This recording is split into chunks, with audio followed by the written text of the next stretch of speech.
एक गरीब लकड़हारा था। वह अपने परिवार का पेट पालने के लिए कड़ी मेहनत करता था। वह रोज जंगल जाता और लकड़ी काटकर अपने परिवार का भरण पोषण करता। यही उसका रोज का रूटीन था। एक दिन वहाँ का राजा शिकार के लिए जंगल गया। जंगल में उसे वह लकड़हारा देखा। वह पूरी मेहनत से लकड़ियाँ काट रहा था। राजा को दया आई और उसकी मदद करने का विचार बनाया।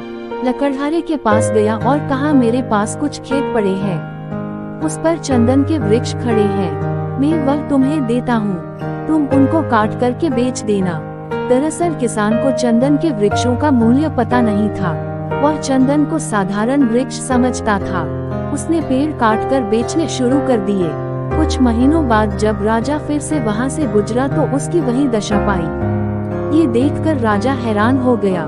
जब राजा ने उसे पूछा कि तुमने लकड़ी कितने रुपयों में बेची, तब राजा को पता चला कि उसने वह लकड़ी सस्ते दामों पर बेच दी। तब राजा ने उसे उन लकड़ियों का वास्तविक मूल्य बताया।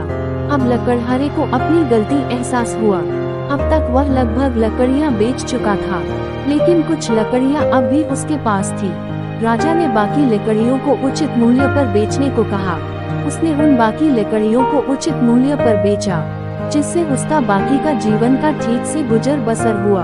अगर वह सही समय पर उचित अवसर को पहचान जाता तो अधिक धनवान हो जाता।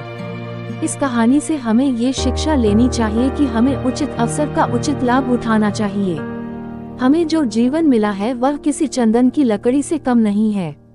हमें अपने जीवन के असली लक्ष्य को पहचान कर उसे पाने की कोशिश करनी चाहिए।